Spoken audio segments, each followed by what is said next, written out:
السلام علیکم ورحمۃ اللہ وبرکاتہ۔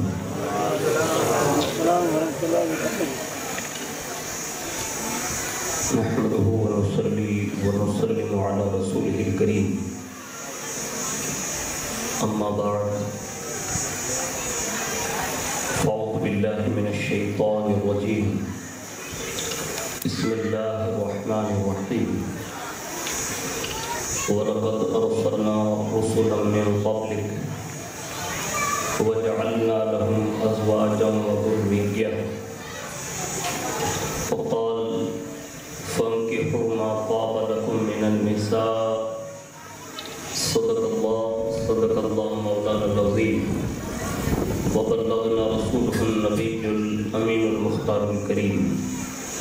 ونحن على ذلك لمن الشاهدين والشاكرين والحمد للہ رب العالمین۔ آئیے کچھ عرض و معروضات پیش کرنے سے پہلے مذہب اہل سنت والجماعت یعنی کہ مسلک اعلیٰ حضرت کے قدیم دستور کے مطابق ہم سب کے آقا و مولا حضور سراپا نور سیدنا محمد رسول اللہ صلی اللہ تعالیٰ علیہ وآلہ وسلم کی بارگاہ پر نور میں جی لگا کر محبتوں کے ساتھ درود و سلام کی نظر پیش کر لیں۔ اللہم صلی علی سیدنا مولانا محمد معدن الجود والکرم وعلی آلہ واصحابہ وبارک وسلم۔ نبی اور آل نبی پر ایک بار اور محبت سے جی لگا کر درود شریف پڑھ لیں۔ اللہم صلی علی سیدنا مولانا محمد معدن الجود والکرم وعلی آلہ واصحابہ وبارک وسلم۔ صلاۃ و سلام علیہ یا رسول اللہ صلی اللہ علیہ وسلم۔ حصول برکت کے لیے ایک بار اور جی لگا کر درود پاک پڑھیں۔ اللہم صلی علی سیدنا مولانا محمد معدن الجود والکرم وعلی آلہ واصحابہ وبارک وسلم۔ صلاۃ و سلام علیہ یا رسول اللہ صلی اللہ تعالیٰ علیہ وآلہ وسلم۔ اللہ رب العزت کی توفیق سے اور اس کے پیارے محبوب صلی اللہ علیہ وسلم کے تصدق سے بالخصوص پیران پیر روشن ضمیر سیدنا شیخ عبد القادر جیلانی المعروف غوث العظم دستگیر رضی اللہ تعالیٰ عنہ کی نگاہ عنایت سے ہم اور آپ ایک خوشی کی تقریب میں شرکت کی سعادت حاصل کر رہے ہیں۔ اللہ رب العزت کی بارگاہ میں دعا کرتے ہیں کہ اللہ رب العزت اپنے محبوب صلی اللہ علیہ وسلم کے میلاد کے صدقے میں اللہ ان خوشیوں کو دوبارہ فرمائیں اور اللہ آپسی دلہا اور دلہن کے درمیان محبتیں نصیب فرمائیں، آپسی خاندانوں میں اللہ رب العزت بے پناہ محبتوں سے سرفراز فرمائیں۔ میں اپنی گفتگو کا آغاز ان اشعار کے ساتھ کرنے کی سعادت حاصل کرتا ہوں جس میں انہوں نے حضور کی شفاعت کا ذکر کرتے ہوئے ایک عریضہ پیش کیا ہے اور وہ کہتے ہیں کہ نور آنکھوں میں چہرے پہ اجالے ہوں گے، نور آنکھوں میں اور چہرے پہ اجالے ہوں گے، مصطفیٰ والوں کے انداز نرالے ہوں گے، مصطفیٰ والوں کے انداز نرالے ہوں گے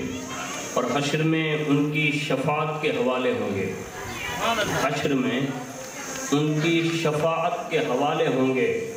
ہم گنہگاروں کو سرکار سنبھالے ہوں گے، ہم گنہگاروں کو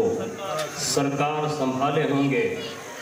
اور وہ سما کیسا ذیشان ہوگا، وہ سما کیسا ذیشان ہوگا جب خدا مصطفیٰ سے کہے گا، وہ سما کیسا ذیشان ہوگا جب خدا مصطفیٰ سے کہے گا اب تو سجدے سے سر اٹھا لو، آپ کی ساری امت آپ کے حوالے، آپ کی ساری امت آپ کے حوالے۔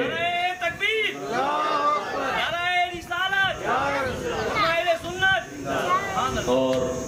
دنیا کے حالات بڑے نازک ہیں اور بالخصوص سرزمین ہند، لیکن پھر بھی ہمیں اور آپ کو اللہ جو خوشیوں کے ترانے عطا فرماتا ہے تو یہ ہمارا اور آپ کا کمال نہیں ہوگا، بلکہ کسی نے کہا ہے کہ میں مطمئن ہوں کہ شفاعت میرے رسول کی ہے، میں مطمئن ہوں کہ شفاعت میرے رسول کی ہے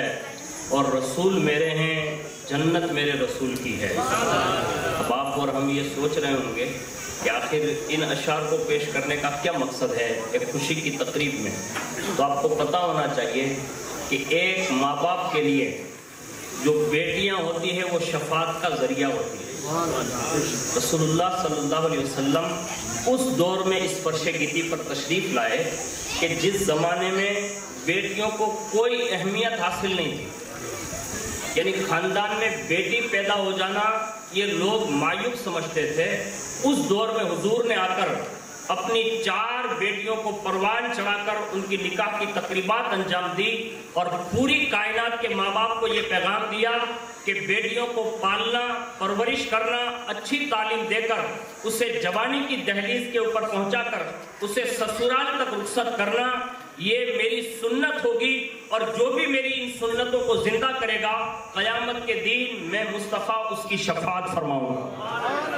اور حضور نے بشارت کہاں تک دی؟ روایتوں میں یہ بات لکھی ہے کہ جس کے یہاں 3 بیٹیاں ہوں اور وہ 3 بیٹیوں کو پالے پوسے پروان چڑھائیں اور اچھی تعلیم دے کر اچھا رشتہ ڈھونڈ کر اس کو سسرال بھیجے، تو رسول اللہ فرماتے اس پر میری شفاعت واجب ہے، یعنی میں قیامت کے دن اس کی شفاعت کروں گا اور اپنے ساتھ جنت لے جاؤں گا۔ کسی نے عرض کیا یا رسول اللہ جس کے یہاں 2 بیٹیاں ہو؟ تو حضور نے فرمایا اس کے لیے بھی میری شفاعت ہے۔ تو عرض کیا یا رسول اللہ جس کے یہاں صرف 1 بیٹی ہو؟ تو حضور نے فرمایا اس کے لیے بھی شفاعت واجب ہے۔ تو حضرت ماں عائشہ صدیقہ کھڑی ہوئی اور عرض کیا یا رسول اللہ جس کے یہاں کوئی بیٹی نہ ہو، یعنی صرف بیٹے ہو تو حضور نے فرمایا اس کے لیے میں محمد ہوں صلی اللہ علیہ وسلم۔ یعنی حضور نے ہمیں تشنا نہیں چھوڑا، بلکہ یہ خوشیوں کے مواقع جو ہیں اس میں حضور کے میلاد کا ایک مقصد یہ بھی ہے کہ ہمیں یہ پتہ چل جائے کہ آج جو ہم بیٹی سے محبت کرتے ہیں یہ 14ویں صدی کے کسی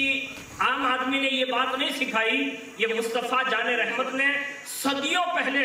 اپنی شہزادی ماں خاتون جنت سے محبت کر کے بتایا کہ باپ کا ایک فریضہ یہ بھی ہے کہ وہ بیٹی سے محبت کرے، اور ماں خاتون جنت نے یہ سکھایا کہ بیٹی کا بھی فرض ہے کہ وہ بھی اپنے ماں باپ سے سچا پیار کرے۔ آج ہم اور آپ بیٹی کے معاملات کو اگر تھوڑا سرسری نگاہ سے دیکھیں تو اس دور میں ایک کلچر چلا، اور وہ کلچر یہ ہے کہ جیسی بیٹی کا جنم ہونا تو لوگوں کے چہرے اتر جاتے ہیں، یہ کلچر ہے۔ لیکن حقیقت میں اسلام یہ کہتا ہے کہ جیسے ہی تیرے گھر میں بیٹی جنم لیتی ہے جب تک وہ تیرے گھر میں رہے گی اللہ کی 12 رحمتوں کا نزول ڈیلی سروس ہوتا رہے، یعنی وہ آتی ہی اللہ کی رحمت بن کر ہے۔ اب باپ کے لیے یہ جنت کا وہ تحفہ ہے جس کو دنیا تصور نہیں کر سکتی۔ حضور نے ایک جگہ پر ارشاد فرمایا اپنی بیٹیوں کی پرورش کرو، جنت میں تم میرے ساتھ ایسے ہی رہو گے جیسے یہ دونوں انگلیاں ساتھ ساتھ رہتی ہیں۔ یعنی حضور نے یہ اشارہ کیا، حالانکہ حضور کی انگلیوں کا تو کون مقابلہ کر سکتا ہے؟ بے وقوف ہے وہ لوگ جو کہتے ہیں کہ حضور ہماری طرح، ہمارے یہاں تو مثال یہ ہے کہ ہم حضور کی اہل بیت کو بھی اپنی طرح نہیں سمجھتے، یعنی جب حضور کا بیٹا ہمارے بیٹے کے برابر نہیں، وہ فضیلت والا حضور کا بیٹا، اب حضور کی انگلیاں کہاں؟ اگر حلیمہ دائی کی گود میں رہ کر یا جھولے میں رہ کر حضور انگلی سے اشارہ کرتے ہیں تو یہ چاند ادھر سے ادھر ہوتا ہے۔ اگر حضور اپنا لعاب دہن اگر کھاری کنویں میں ڈالتے تو وہ میٹھا ہو جاتا ہے۔ حضور اپنا لعاب دہن قتادہ کی ٹوٹی ہوئی آنکھ پر لگا دے تو ان کا ڈھیلا صحیح ہو جاتا ہے۔ حضور اگر اپنا لعاب دہن علی المرتضیٰ کی آنکھوں میں لگا دے تو اسے شفا ملتی ہے۔ ارے کائنات میں کوئی مصطفیٰ کے لعاب دہن کا مقابلہ نہیں کر سکتا، وہ مصطفیٰ جان رحمت کی ذات کا مقابلہ کیسے کر سکتا؟ لیکن سچویشن یہ ہے، لوگوں کے حالات یہ ہے کہ لوگ پیسوں پر ایمان بیچ رہے ہیں، اور ہمارا تو مزاج یہ ہے کہ حضور کی محبت اگر سلامت ہے تو دنیا بھی سلامت ہے، آخرت بھی سلامت ہے۔ ہاں تو میں یہ عرض کر رہا تھا کہ حضور نے 2 انگلیوں سے مثال دی ایک بیٹی کی فضیلت میں۔ اسی طرح حضور کی دوسری حدیث کا مفہوم سنیے۔ حضور نے فرمایا بائی چانس اگر بیٹی گھر واپس لوٹ آئی شادی کے بعد اور باپ حیات ہے اور باپ اس کو پروان چڑھائے، یا باپ نہیں ہے تو بھائی پروان چڑھائے، بھائی نہیں ہے تو فرمایا اگر کوئی رشتہ دار پروان چڑھائے یعنی یتیموں کا خیال کرتے ہوئے، تو فرمایا اس کے لیے بھی وہی بشارت ہے جو ایک ماں باپ کے لیے بشارت ہوتی ہے۔ یعنی سماج میں اگر بیٹیوں کو یہ پروٹوکول دیا جائے اور باقاعدہ ان کی خبرگیری کی جائے تو یقیناً اس کا بھی اجر و ثواب اللہ اس کے رسول عطا فرماتے ہیں۔ اب یہ ہمارے یہاں جو یہ نکاح کی تقریبات ہوتی ہے تو اس حوالے سے کیا یہ نکاح ہے کیا اصل میں، اس حوالے سے ہمیں سنجیدگی سے اس کو تھوڑا سمجھنے کی ضرورت ہے۔ نمبر 1، نکاح اس لیے کرتے ہیں کہ اللہ کا حکم ہے۔ اللہ خود فرماتا ہے فَانْكِحُوا مَا طَابَ لَكُم مِنَ النِّسَاءِ، عورتوں میں سے جو تمہیں پسند آئے رشتے تو فرمایا کہ تو نکاح کرو، یہ اللہ کا حکم ہے۔ ایک جگہ پر ارشاد فرمایا گیا جو قرآن عظیم میں سورہ رعد میں ارشاد فرمایا بے شک ہم نے تم سے پہلے رسول بھیجے،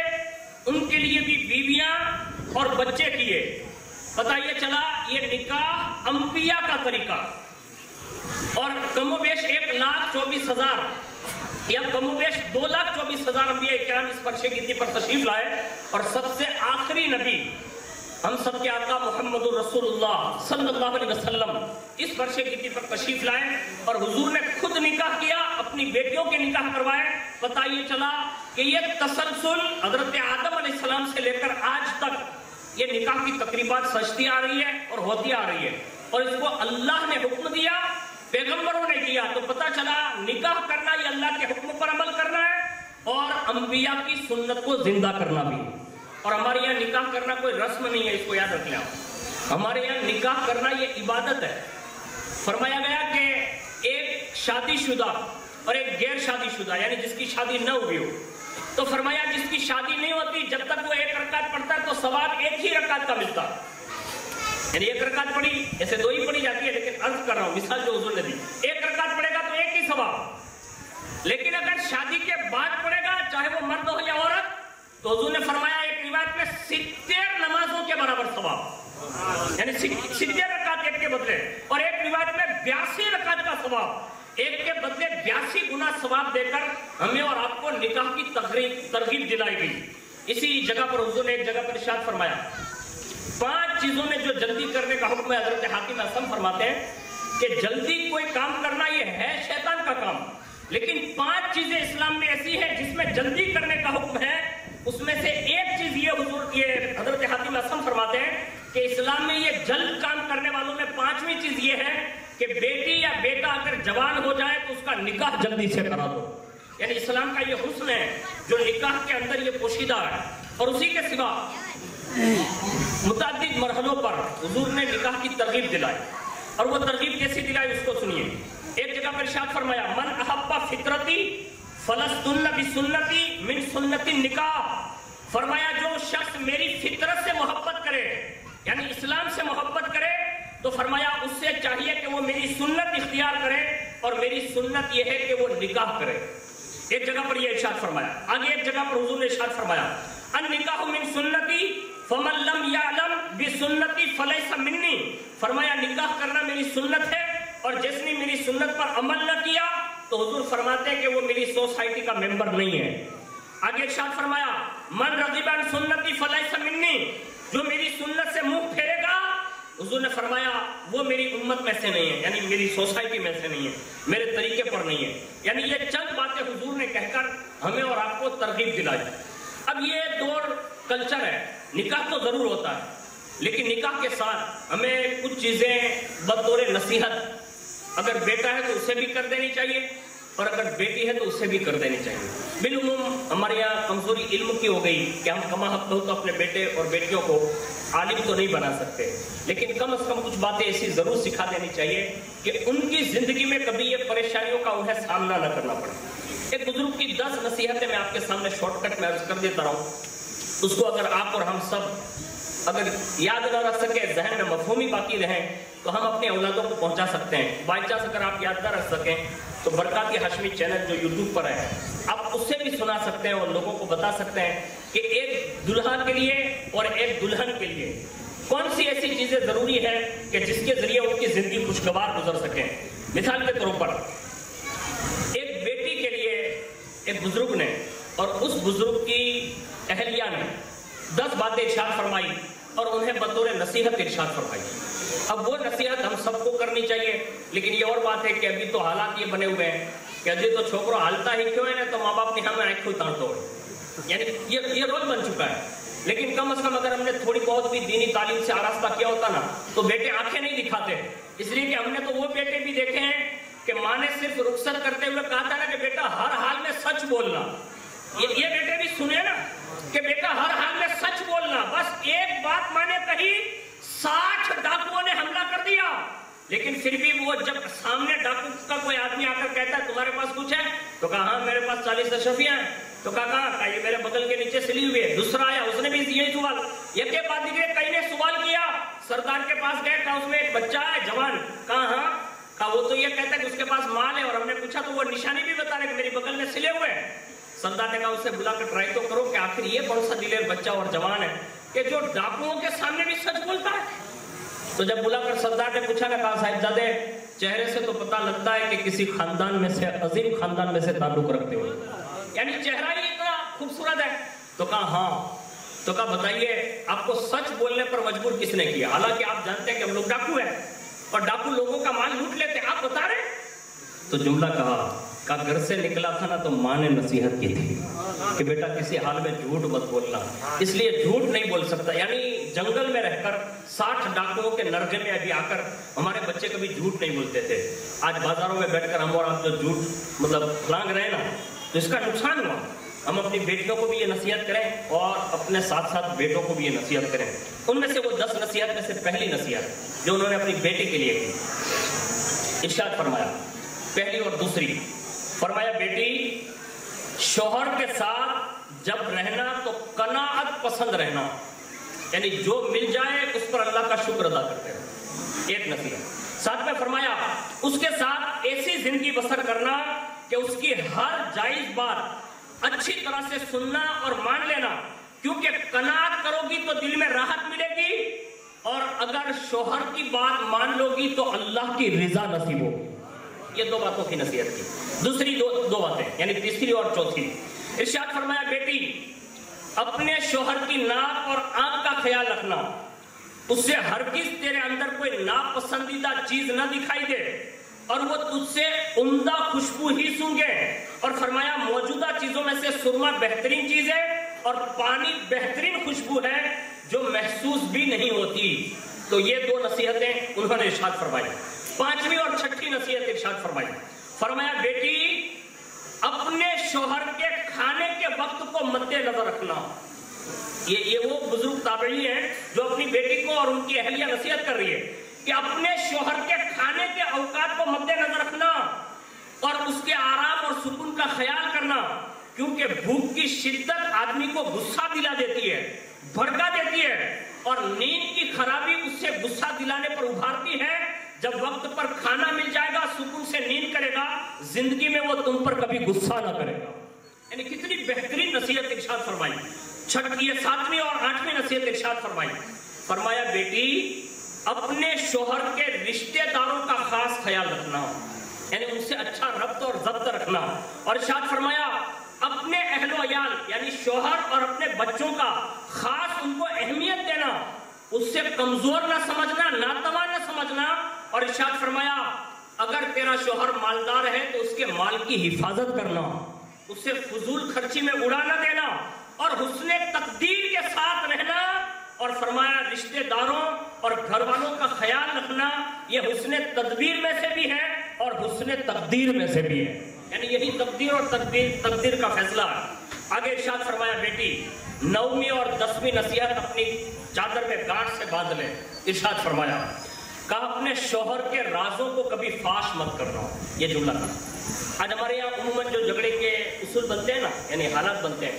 بیٹی گھر آئی 2 باتیں اپنے ماں باپ کو کہی، اپنے بھائیوں کو کہی، اپنی نندوں کو کہی، بھاوجوں کو کہی، دیرانیوں کو کہی، اب اسی میں یہ جھگڑے کے مسائل ہوتے ہیں، یعنی اس گھر کی بات یہاں لا کر کہی نا تو یہ جھگڑے کا سبب بنا۔ انہوں نے کہا بیٹی اپنی زندگی میں کبھی اپنے شوہر کا کوئی راز فاش مت کرنا، یہ نصیحت کی، اور ارشاد فرمایا کسی بھی حال میں اگر وہ تجھ پر ظلم بھی کر بیٹھے پھر بھی اگر معاملات پیش آئے تو نافرمانی مت کرنا، اس لیے کہ تیرا فرض یہی ہے کہ تیری جنت ہی اللہ نے شوہر کی فرما برداری میں رکھی ہے۔ اور آگے ارشاد فرمایا اگر تو نے راز فاش کیا تو فرمایا یہ بے وفائی ہوگی، اور ارشاد فرمایا اگر بچ نہ سکے گی اور نافرمانی کر بیٹھے گی تو فرمایا اس کا سینہ جو ہوگا نا وہ غصے سے بھر جائے گا، یعنی تیرے لیے پھر اس کے سینے میں محبت کا پہلو نہیں ہوگا۔ اس کی ایک تاریخی مثال پوری دنیا لیول پر جو پوری تاریخ انسانیت میں دی جاتی ہے، صرف ایک بار مولائے کائنات اور ماں خاتون جنت کے درمیان بات چیت ہوگی۔ اب جب بات چیت ہوگی تو ایک واقعہ تو وہی ملتا ہے جو مولائے کائنات مسجد چلے گئے، جس میں آپ کا لقب ہی ابو تراب پڑا، لیکن یہ واقعہ جو میں بیان کر رہا ہوں وہ دوسرا ہے جو ضیاء الواعظین میں لوگوں نے نقل کیا۔ سیدہ کائنات جو ہے حضور کے حجرے کے قریب چلی گئی اور دروازے پہ دستک دی۔ اب یہ کائنات کی وہ خاتون ہے کہ جس کے گھر میں بغیر اجازت کے فرشتے بھی داخل نہیں ہو سکتے، یعنی اتنی معزز، یعنی جن کی ملکیت میں اللہ نے جنت اور ساری کائنات عطا فرمائی ہے، ان کی بیٹی ہے، لیکن جیسے دروازے پر دستک ہوئی نا تو حضور نے فرمایا کون؟ تو عرض کیا فاطمہ۔ تو حضور نے فرمایا کون فاطمہ؟ تو انہوں نے عرض کیا محمد کی بیٹی فاطمہ۔ تو حضور نے فرمایا کون محمد؟ تو انہوں نے کہا کہ خدیجہ کے شوہر محمد، یعنی اپنی والدہ کا نام لیا۔ تو کہا کون خدیجہ؟ تو کہا کہ حسنین کی ماں فاطمہ۔ کہا کون حسنین؟ حضرت سیدہ کائنات تاڑ گئی، سمجھ گئی کہ آج سے پہلے کبھی ایسا ہوا نہیں ہے، یعنی آج حضور مجھ سے یہ پوچھ رہے کون فاطمہ، کون خدیجہ، کون حسنین، کون محمد؟ تو آپ نے آخری جو جواب دیا نا وہ یہ دیا، کہا علی کی بیوی فاطمہ، یعنی نام لیا۔ اور جیسے ہی مولا کائنات کا نام لیا نا تو حجرے قریب قریب تھے، تو مولا کائنات نے ایسے کندھے پہ سیدہ کائنات کے ہاتھ رکھا ایسے، اور انہوں نے مڑ کر دیکھ لیا کہ میرے شوہر پیچھے آ چکے ہیں، تو اندر سے آواز دی نا، انہوں نے کہا کہ میں علی کی بیوی فاطمہ۔ تو حضور نے فرمایا فاطمہ علی کہاں ہے؟ تو مولا علی تو پیچھے آ ہی چکے تھے، تو فوراً کہا حضور میرے پیچھے ہی کھڑے ہیں۔ تو حضور نے فوراً دروازہ کھولا، اندر داخل کیا، ویلکم کیا، بٹھایا اور فرمایا فاطمہ اگر علی نہیں ساتھ ہوتے نا تو میں کبھی دروازہ نہ کھولتا۔ یہ نصیحت بھی امت کے لیے، حالانکہ یہ وہ نفوس قدسیہ ہے کہ جن کی شان بہت نرالی ہے، لیکن امت کے لیے پیغام دینا تھا نا تو حضور نے نصیحت کی، کہا بیٹی علی نہیں ہوتے نا تو میں دروازہ نہیں کھولتا۔ وجہ کیا ہے؟ حضور نے خود بیان فرمایا، اور یہ حضور نے خالی قوم کی بیٹیوں کے لیے نہیں اپنی بیٹی کو بھی نصیحت فرمائی۔ کہا سنو، جب حضور سے کسی نے پوچھا حضور مرد پر سب سے بڑا حق کس کا ہے؟ تو حضور نے فرمایا اس کے ماں باپ کا۔ تو فرمایا بیوی پر؟ تو فرمایا اس کے شوہر کا۔ یعنی جب تک مرد جو ہے نا جب تک حیات رہے گا ماں باپ کا حق اس پر باقی رہے گا، اگرچہ وہ شادی شدہ ہو جائے۔ اور بیٹی کے نکاح کے بعد اب ماں باپ کا حق نہیں، اب سب سے زیادہ بڑا حق اس کے شوہر کا۔ اور آج ہمارے اور آپ کے کلچر میں دیکھ لیں، میں آپ کی برادری کے حالات تو نہیں جانتا، لیکن ہمارے یہاں یہ ہوتا ہے، سدی برادریوں کی بات عرض کر رہا ہوں میں، آپ کے سماج کی باتیں، ہمارے یہاں بہن دکھ رہا ہے نا تو بڑھنا گڑا باؤں چڑھا سندھی ہے تو ہمارا بھائی ہم باؤں نو چڑھا نہیں ہوئے، આમાં તો આપણે નરમી રાખવી જોશે, કેમ કે બેન દીધી છે ને, દીકરી દીધી છે, અને આપણે થોડુંક નરમીથી એની વાત કરવી જોશે। અને આપણા હક જે હતા ને એ જ્યાં સુધી આપણા ઘરે હતી ને ત્યાં સુધી આપણા હક હતા। હવે જે પરાયા ઘર ગઈ છે ને અજનબી ઘરે, હવે એનો જે શોહર છે ને એનો જ મોટામાં મોટો હક છે। અને જો એ બાબતનો આપણે વિચાર નહીં કરીને બેટીઓને તાલીમ ન દઈએ તો નુકસાન થાય છે। એમાં એક રસૂલુલ્લાહનો અકવાલ પૂરો કરી અને હું મારી ગુફ્તગુ ખતમ કરી દઉં। રસૂલુલ્લાહ સલ્લલ્લાહુ અલૈહિ વસલ્લમના ફરમાનના બારામાં ખુદ મૌલાએ કાયનાત ફરમાવે છે કે મેં ખુદ મારા કાને રસૂલુલ્લાહની ઝબાની સાંભળ્યું છે કે જે